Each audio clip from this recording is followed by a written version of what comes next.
Zone Europe, avec le soutien du Fonds citoyen franco-allemand. Je ne parle pas français, aber bitte red weiter.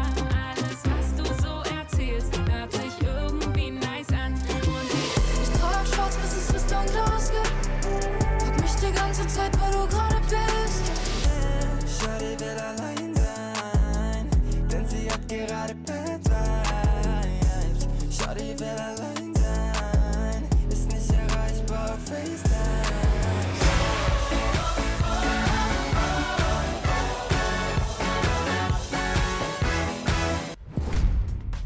Allô, willkommen, bonsoir et bienvenue dans Zone Europe sur Radio Sensation en association avec TV78, une émission spéciale réalisée ici à Berlin.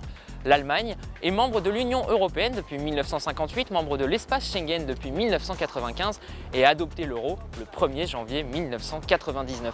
Dans cette émission, nous vous emmènerons à la découverte de la capitale berlinoise, puis nous nous intéresserons aux relations franco-allemandes avec nos différents invités du Centre français de Berlin et de l'Académie européenne de Berlin. Et puis restez avec nous jusqu'à la fin de cette émission, nous vous proposerons un voyage gastronomique. Zone Europe sur Sensation.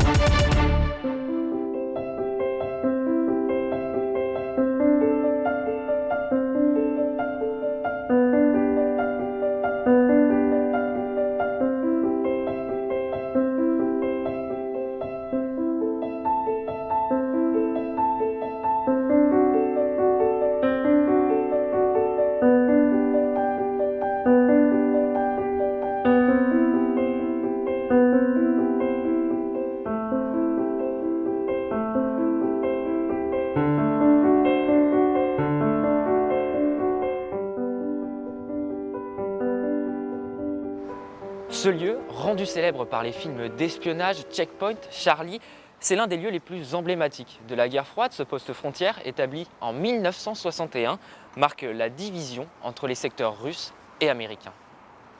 Zone Europe, avec le soutien du Fonds citoyen franco-allemand.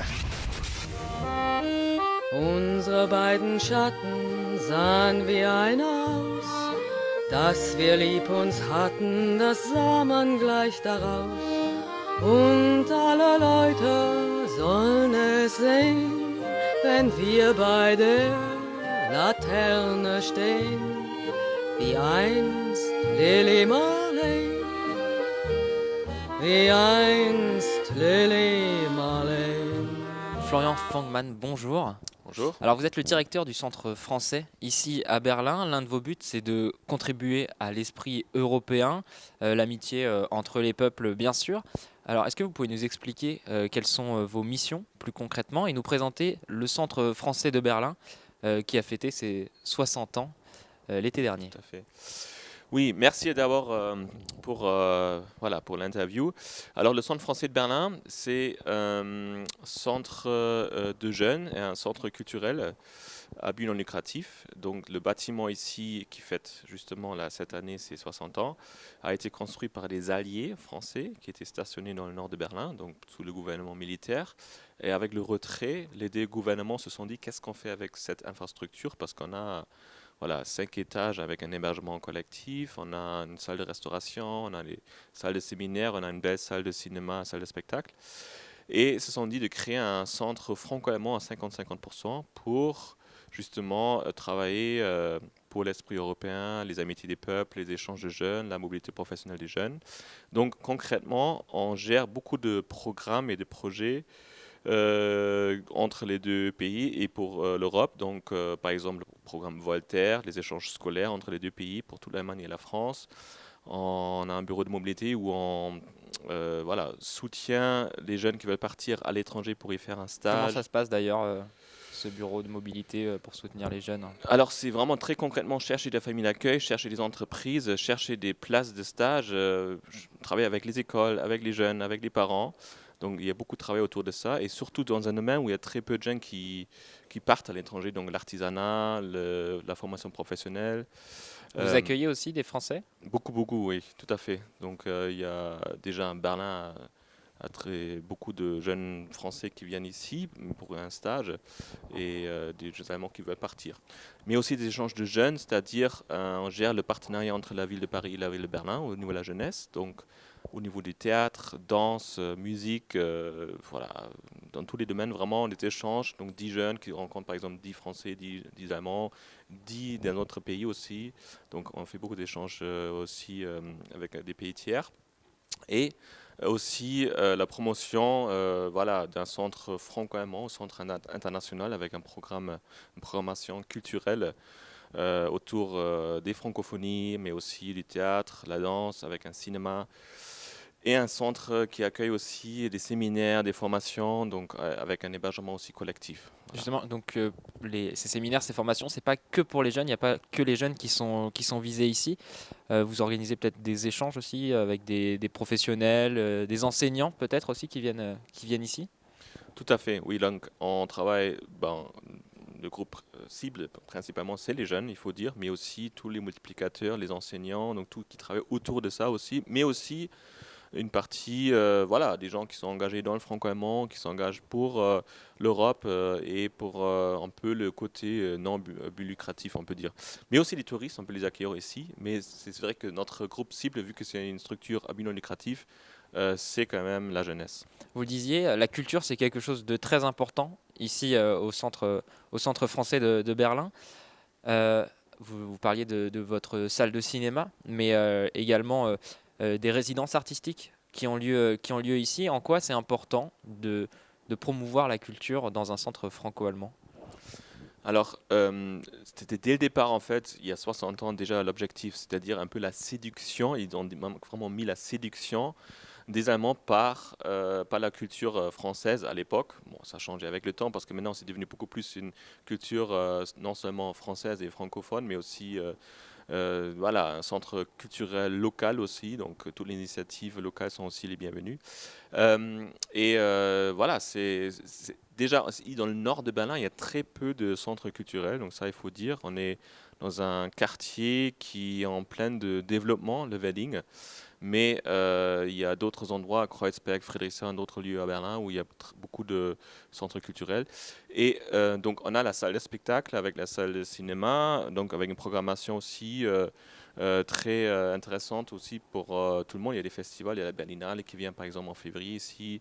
Il y a maintenant aussi avec les studios de danse aussi des résidences qui s'installent pendant quelques jours ou quelques semaines ici au centre. Donc on a vraiment toute une gamme qu'on offre aussi pour les artistes et la population locale. Alors il y a un autre engagement que vous tenez ici, c'est en faveur de l'environnement et du développement durable. Vous accompagnez certaines initiatives de quartier et pour la préservation de la biodiversité. Est-ce que vous pouvez nous en dire un peu plus? Alors oui, ça c'est depuis, on peut dire 5-6 ans, on a vraiment un focus là-dessus. Donc déjà, on produit notre propre miel sur le toit. On a 16 ruches, parce qu'ici on est entre deux grands parcs et voilà, on a beaucoup d'abeilles qui sont sur notre toit. Ils se sont vraiment très à l'aise et produisent beaucoup de lait, beaucoup de miel, qu'on vend aussi dans des petits magasins autour du centre. On a un jardin partagé sur notre parking parce qu'on a un grand espace de parking et puis on s'est rendu compte que les gens ils passent ici sans vraiment s'intéresser au lieu. Et donc on a demandé qu'est-ce que vous voulez vraiment faire et on s'est rendu compte qu'un espace où on peut voilà, cultiver les propres tomates mais aussi avoir un lieu où les gens ils s'échangent autour d'un espace très écologique. Donc on a maintenant un grand jardin avec une cinquantaine de voisins, voisines qui sont vraiment très engagés. Et on a plein d'initiatives autour dans ce jardin-là. Donc c'est un peu autogéré en fait par le voisinage, on peut dire, mais on a plein de choses qui se passent dans le jardin. Après, on a d'autres initiatives. Par exemple, on a aussi un vélo, on peut transporter des choses à louer ici gratuitement. Donc il y a beaucoup de petites initiatives en plus qui se rajoutent à notre vie quotidienne. C'est important de faire ces initiatives autres pour promouvoir le centre? Oui, tout à fait, parce que c'est vraiment un lieu ici, voilà, une bonne attraction pour les francophones et français qui viennent sur Berlin, mais aussi pour le voisinage local, aussi pour des gens qui s'intéressent à la culture, aussi pour voilà, les Allemands, aussi pour les autres Européens. Donc on a aussi par exemple le volontariat où une jeune Russe qui vient ici peut faire un stage dans une crèche ou un volontariat dans une crèche. Donc il faut avoir toute une gamme, des actions très diversifiées pour justement avoir un centre ou un lieu de rencontre pour tout le monde. Alors on va s'intéresser un peu plus à vous. À présent, j'ai lu que vous étiez né en Basse-Saxe. d'une mère Oui. française, un père allemand. Vous avez étudié à l'université de Saarbrück, à la frontière franco-allemande. Est-ce que cette relation franco-allemande était naturelle pour vous et c'était une évidence finalement? Je sais pas si c'est une évidence en fait, mais si on, voilà, on remarque, si on regarde vraiment l'histoire aussi entre les deux pays, moi je trouve que c'est assez, bon, c'est très remarquable en fait d'avoir comment par exemple on regarde la famille de ma mère en fait née dans la Manche en Normandie, des émigrés aussi italiens, voilà, ils sont allés en Angleterre, et elle a rencontré mon père qui est allemand, qui n'a rien à voir avec la France avant, donc moi je trouve que c'est assez unique en fait l'histoire entre les deux pays. Et donc, c'était peut-être une évidence que je m'intéressais à ce côté franco-allemand. Et après, je me suis dit, voilà, j'ai fait un stage ici au Centre français il y a quelques années. Voilà, c'est assez unique aussi, l'histoire du centre, l'histoire de Berlin, voilà, le rapprochement, parce que quand même, avec ce côté, les alliés sur place, avec les gens occupés aussi, mais après, ce sont devenus des amis. Et je voulais donner ça un peu voilà, à des futures générations. Et c'est pas évident pour la jeunesse aujourd'hui de se rappeler de toute cette histoire des deux pays. Et donc, c'est pour ça il faut y travailler, quoi. Donc, voilà. Et qu'est-ce qui vous a amené à la direction du centre de français à Berlin? Alors, c'était mes deux prédécesseurs parce que c'est une société à but lucratif franco-allemande avec deux sociétaires, donc une entreprise allemande, une fondation allemande avec une entreprise française à 50-50%, et les deux sociétaires étaient bénévolement directeurs de l'époque. Et après, il y a maintenant 10 ans, voilà, ça va faire 10 ans maintenant, on m'a demandé en fait de prendre la direction parce qu'il y en a un qui partit à la retraite.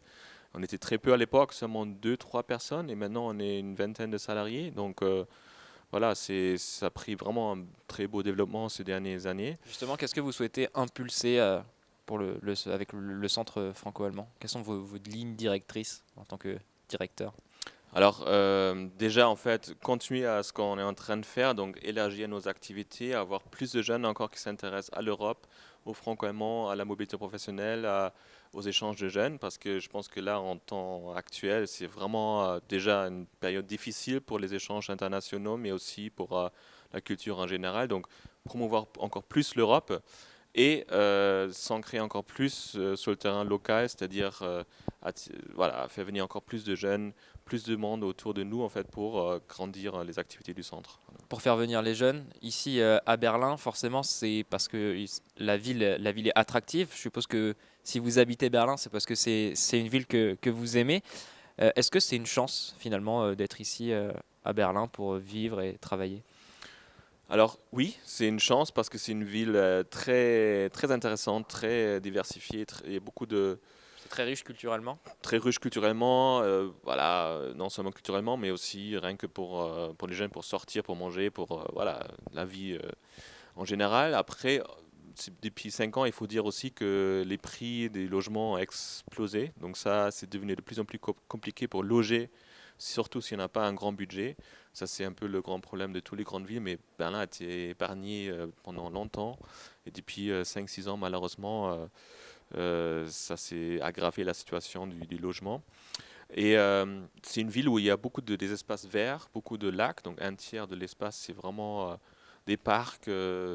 Voilà, et donc ce côté-là, en fait, entre une grande ville, mais il y a beaucoup d'espace, voilà, il y a une belle qualité de vie quand même. Voilà. Pour des Français qui connaîtraient pas du tout l'Allemagne, est-ce que venir à Berlin, c'est une évidence? Il faut absolument venir découvrir la capitale. Alors, déjà, beaucoup de Français qui pensent, vu qu'à Paris, quand même, en France, c'est vraiment le capital, en majuscule. En Allemagne, c'est un peu différent avec le système fédéral, mais il faut dire quand même, Berlin, c'est la ville la plus grande et culturellement très très riche, avec une histoire très très très intéressante. Après, c'est pas typiquement allemand la ville, ça il faut dire, c'est une ville européenne, culturellement très européenne, très très internationale. Mais voilà, moi je pense que absolument c'est un devoir de passer par Berlin, et il y a beaucoup de Français qui s'intéressent à Berlin, mais pas forcément à l'Allemagne aussi, ça il faut dire. Donc qui viennent ici, qui sont des artistes, qui ont plein d'amis artistes déjà à Berlin, du monde entier. Et ce côté, je viens en Allemagne parce que c'est en Allemagne, parce que je veux apprendre l'allemand, ça vient, voilà, peut-être c'est plutôt le deuxième ou troisième argument. Et qu'est-ce que vous pourriez dire à des Français qui ont peut-être des préjugés sur l'Allemagne, qui n'ont pas envie de venir en Allemagne parce que ils ne trouvent pas forcément ça attirant? Comment est-ce que vous pourriez les attirer en quelques mots? Alors déjà, c'est de venir ici sur place, regarder sur place, et après peut-être changer son avis, ou peut-être l'avis ne change pas après, mais voilà, de tenter sa chance et de regarder de près, et puis de passer le cap, et puis de venir sur place pour vraiment juger après. Et après, voilà, regarder, de rencontrer avec les Allemands ou les jeunes d'autres pays aussi. Et je pense que ça, toujours, si on est à la rencontre, en fait, on peut facilement changer d'avis. Alors, j'ai une dernière question pour vous. Est-ce que vous pouvez nous dire, pour vous, c'est quoi l'amitié franco-allemande? Qu'est-ce que ça représente?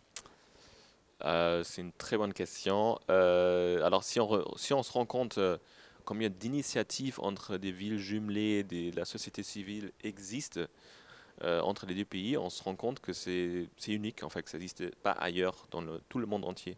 Donc, pour moi, l'amitié franco-allemande, c'est tout ce réseau vraiment de beaucoup d'initiatives, beaucoup de clubs sportifs, de familles, voilà, de tout aujourd'hui, et moins peut-être la politique, les échanges entre les chefs d'État, etc. Parce que ça change entre les personnages, mais le réseau et puis tout ce qui est ancré vraiment dans les deux sociétés, ça reste sur le long terme. Et comment est-ce qu'on pourrait encore resserrer ces liens? Est-ce qu'il y a encore des évolutions peut-être à faire?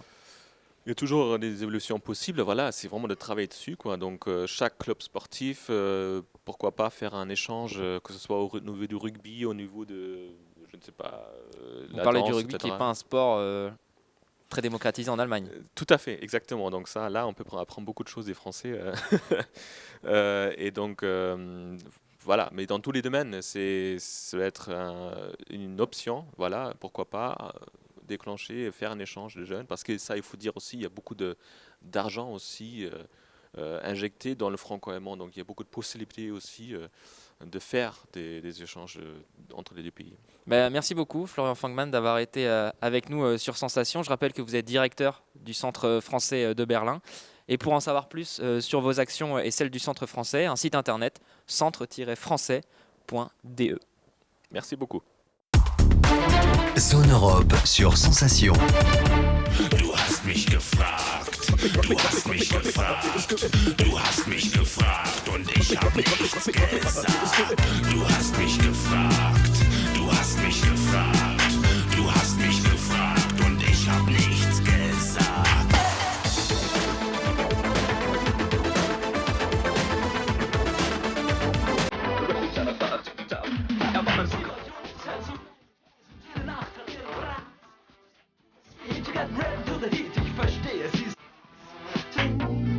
L'East Side Gallery, c'est un incontournable de Berlin, du street art sur 1,3 km à ciel ouvert. On se trouve devant des vestiges du mur de Berlin. Cette peinture est sans doute l'une des plus connues. C'est le baiser fraternel entre l'ancien dirigeant de l'Union soviétique, Léonid Brejnev, et l'Allemand Heinrich Honecker. Zone Europe sur Sensation.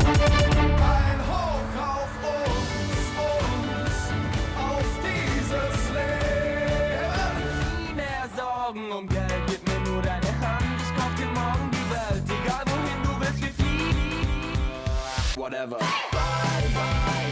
Ich fühl mich so frei. Ich will nicht mehr heim. Mir ist scheißegal, was morgen kommt. Ich heb mein Glas und halte es auf. Dinge, die kommen, Dinge, die gehen. Eine Sache bleibt bestehen. Also, je suis avec Christian Johann. Bonsoir. Bonjour. Vous êtes le directeur de l'Académie européenne de Berlin. L'Académie européenne de Berlin. Pourriez-vous nous expliquer vos missions? Oui, volontiers. Nous sommes un centre de conférence qui promeut la formation politique européenne à Berlin. Notre tâche consiste d'un côté à présenter ici à Berlin les sujets liés à Bruxelles et à l'Europe entière. D'un autre côté, nous parlons de ce qui se passe à Berlin, dans les rues, dans les quartiers, dans les voisinages. Ce sont des sujets dont on parle au niveau européen. On échange avec les gens afin de rendre l'Europe plus compréhensible. Ainsi, nous pouvons créer l'Europe ensemble. Qu'est-ce que l'Europe apporte aujourd'hui aux citoyens allemands et qu'est-ce que l'Europe a changé?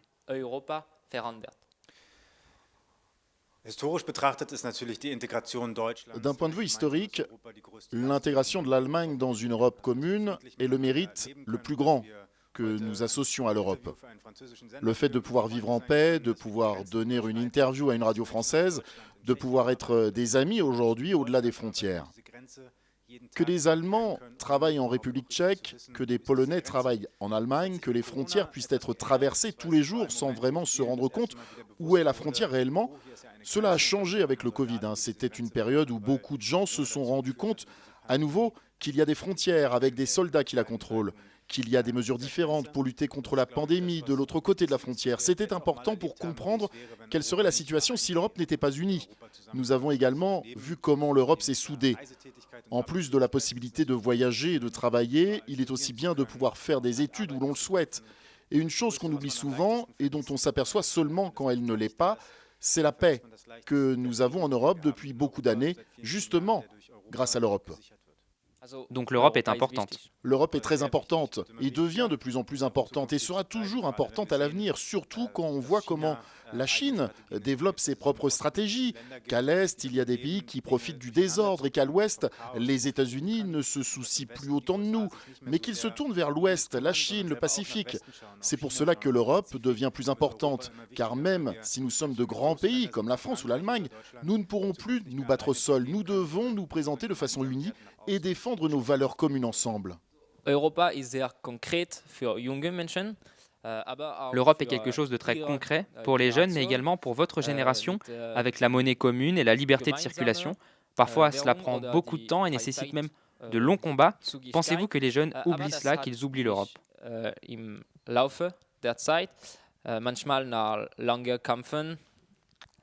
Denkst du, dass junge Leute das vergessen Europa? C'est une question difficile qui nous préoccupe pas mal, car nous faisons de la formation politique. Ça veut dire que nous voulons parler politique avec les gens, nous voulons les aider à prendre de bonnes décisions et nous voulons créer de l'échange, un discours où toutes les personnes sont entendues, où la majorité décide, mais où la minorité est protégée. Afin d'y parvenir, nous devons avoir la même compréhension sur nos objectifs. Ce sont les personnes d'un certain âge pour lesquelles il suffit de voir le drapeau européen pour se rappeler ce que cela représente. Les étoiles, la couleur bleue. Ils ont vécu la Deuxième Guerre mondiale, où leurs parents leur en ont parlé. Mais cette génération est en train de disparaître. Et comment apprendre à une personne de 15 ans ce que signifie l'Europe? Qui voit le drapeau européen 300 fois par jour, car il se trouve sur tous nos billets, sur nos plaques d'immatriculation, sur beaucoup de produits, sur chaque emballage de lait, on peut en trouver. Ça veut dire qu'un drapeau européen ne suffit plus et que nous devons trouver des moyens pour faire connaître le sujet de l'Europe à travers des thèmes concrets. Cela peut être les Fridays for Future et la protection de l'environnement. Black Lives Matter, l'histoire de George Floyd est une histoire qui se reproduit quotidiennement en Europe. Les gens sont discriminés ou n'ont pas les mêmes droits à cause de leur couleur de peau, de leurs origines ou de leur orientation sexuelle. Je pense que nous devons aborder ces sujets concrets et expliquer qu'avec une Europe unie, en paix, qui partage les mêmes valeurs comme l'égalité, la liberté et l'état de droit, avec ces valeurs et cette base, nous pourrons surmonter ces problèmes plus facilement. Ces problèmes peuvent tous nous concerner. Le drapeau européen ne suffira pas. Il faut aborder les sujets concrètement.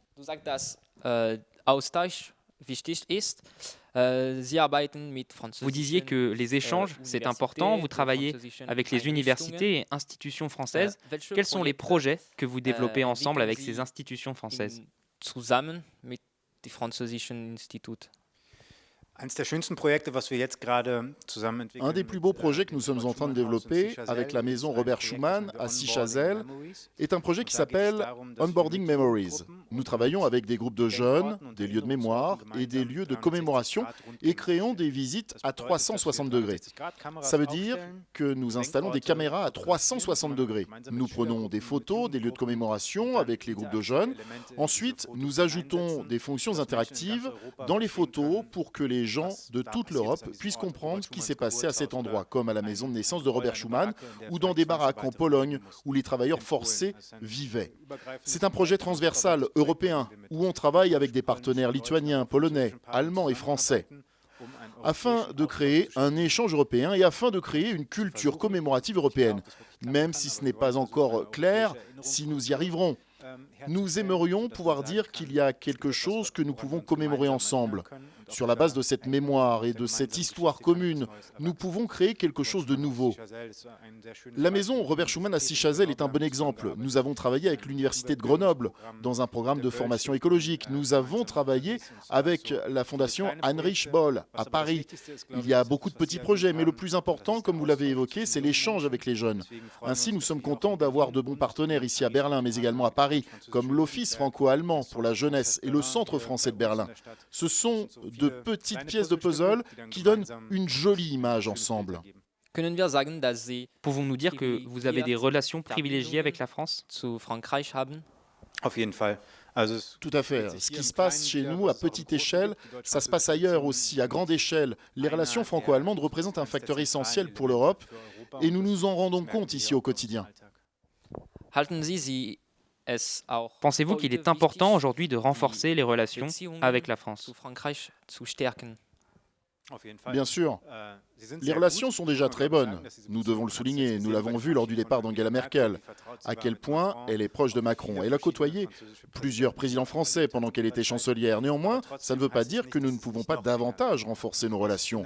Rien ne nous empêche de nous rapprocher encore plus et de soigner nos relations encore plus pour aller ensemble vers l'avenir, pour créer encore quelque chose de franco-allemand. Ça a toujours été important pour l'Europe. Comment pouvons-nous renforcer cette amitié?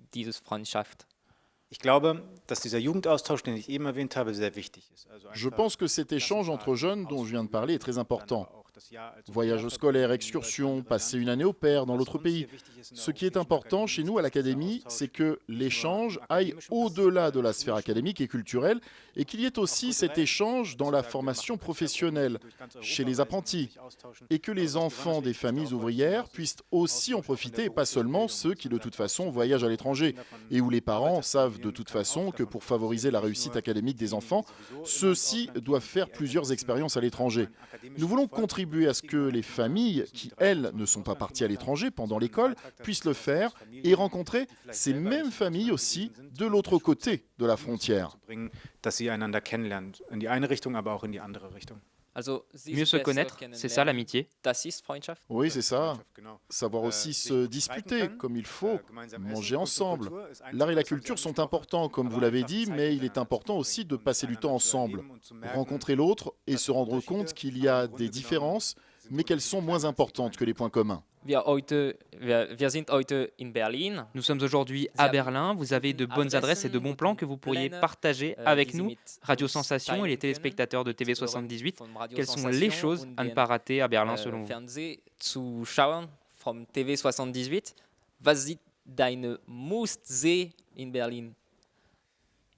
Je suis né à Berlin et j'y ai grandi. Je vous recommande bien sûr les monuments connus comme la Porte de Brandebourg, la Colonne de la Victoire, l'Alexanderplatz. Mais on peut profiter de Berlin aussi en allant dans les bois et les parcs de Berlin. C'est une ville très verte où en sortant du Tiergarten Berlin, un de nos plus grands parcs, on arrive directement à Tempelhofer Feld où on peut faire du vélo ou du cerf-volant. Je pense que la meilleure façon de vivre Berlin est de combiner la nature avec le côté urbain du Alexanderplatz, de la Friedrichstraße à Kurfürstendamm. C'est ça qui fait le charme de Berlin. Qu'il n'y a pas un seul centre à voir, mais qu'il y en a plusieurs qu'on peut visiter de façon individuelle. Danke sehr, Christian Johann. Ich erinnere Sie daran, dass der Direktor der Europäischen Akademie Berlin sind.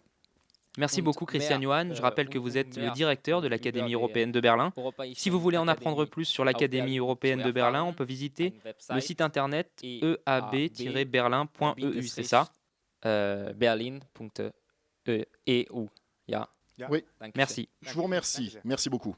Zone Europe avec le soutien du Fonds citoyen franco-allemand. Nous sommes ici à Berlin au restaurant Pastis. Nous allons rejoindre tout de suite Vincent Garcia, c'est le chef et propriétaire de ce restaurant et il va nous montrer sa recette des œufs bénédicts.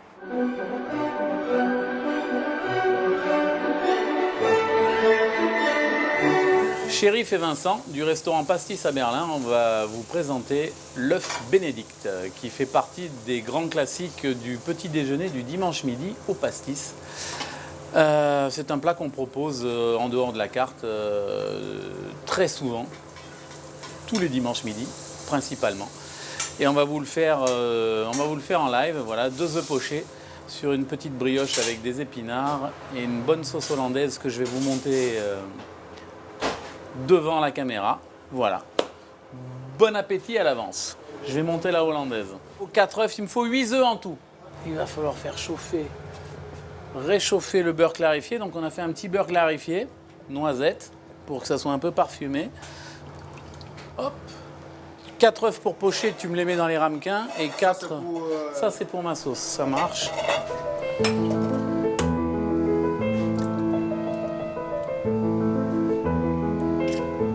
Alors, un petit peu de sel.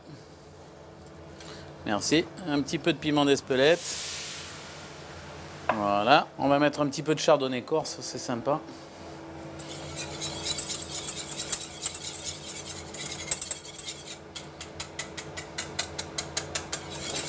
Voilà. Tu me mets une petite goutte, vas-y. Ouais, c'est bon.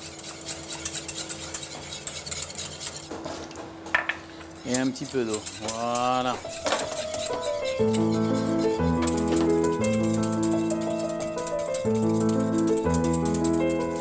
Donc là, on monte un sabayon à base de jaune d'œuf, bien sûr. Donc la hollandaise est une sauce émulsionnée à chaud.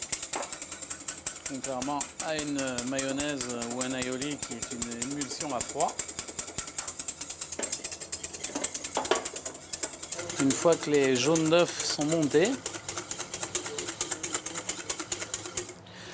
on va les finir doucement avec le beurre clarifié. Le même principe qu'avec la hollandaise, avec la mayonnaise.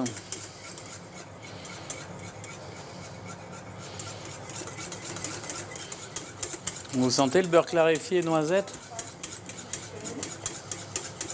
Notre sauce hollandaise elle est montée. On y rajoute quelques gouttes de jus de citron pour donner une petite acidité sympathique. Ça arrondit un peu le goût. Quelques gouttes de sauce Worcester. Voilà. Et là, on a la base de notre sauce hollandaise pour l'œuf bénédicte. Donc là, on va lui donner un petit peu de chaleur tranquille, sans l'énerver. Hein, on ne va pas l'énerver, mais on va la maintenir un peu au chaud sans l'énerver. Voilà. Donc là maintenant, le principe, il est facile. Ah, on va y arriver. Il me faut, voilà, ils sont prêts. Donc, le principe de l'œuf poché, c'est de casser ses œufs en cassolette, comme vous voyez, de faire bouillir l'eau vinaigrée.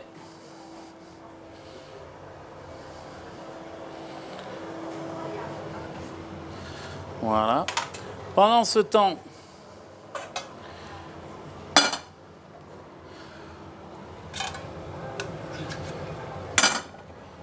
on va se faire poêler une petite brioche au beurre, tranquille. Voilà, vous voyez l'eau. L'eau, là, est en train de bouillir. Donc là, on coupe, ça bout. Il faut juste que ce soit à frémissement, de manière à ne pas brusquer l'œuf. Donc on va mettre à pocher.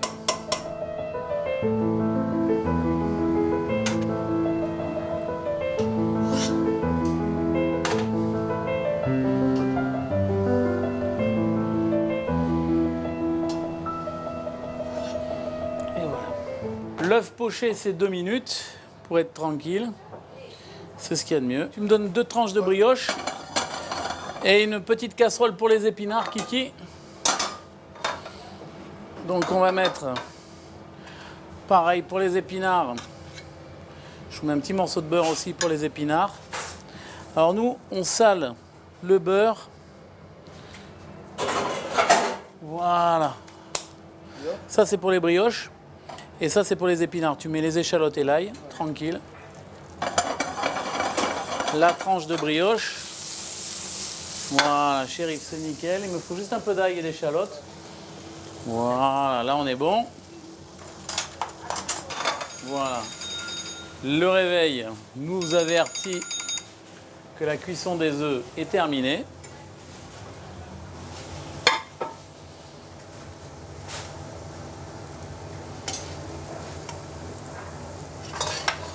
Donc on met les œufs à égoutter.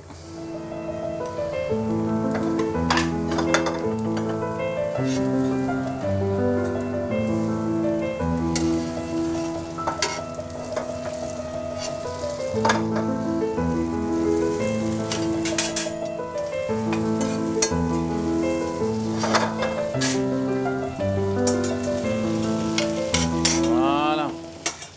Donc on finit les épinards. Les épinards, on a assaisonné le beurre. Ce qui fait que normalement, il n'y a pas besoin de réassaisonner les épinards. Ils n'ont pas besoin de beaucoup d'assaisonnement si la matière grasse est déjà assaisonnée. Là, ils prennent bien le goût de l'oignon et de l'échalote. Voilà, on est bon. Donc la petite brioche fait tranquillement au beurre.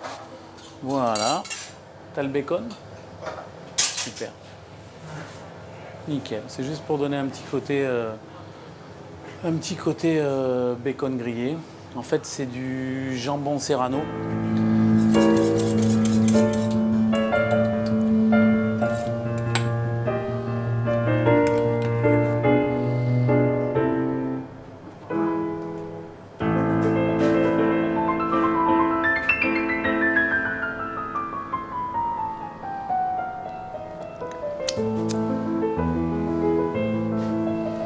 Voilà.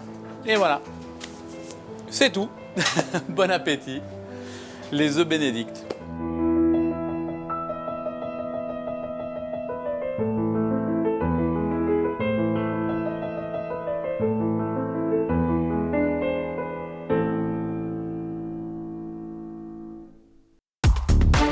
Zone Europe sur Sensation.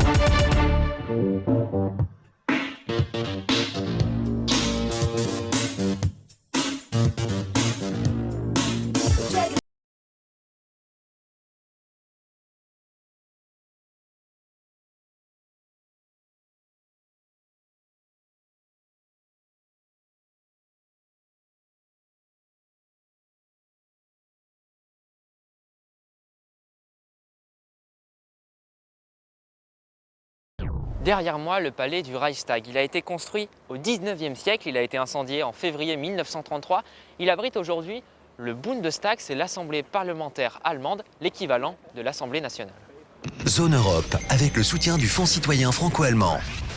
C'est la fin de ce numéro spécial de Zone Europe, réalisé avec le soutien du Fonds citoyen franco-allemand et de la région Île-de-France. Vous pouvez retrouver cette émission en podcast audio et vidéo sur notre site et notre application Radio Sensation, également sur TV78. Rendez-vous la semaine prochaine, mais surtout, n'hésitez pas à réagir avec le hashtag JFA 2022 sur les réseaux sociaux. Très bonne soirée. Zone Europe sur Sensation. Zone Europe avec le soutien financier de la région Île-de-France. Zone Europe avec le soutien du Fonds citoyen franco-allemand.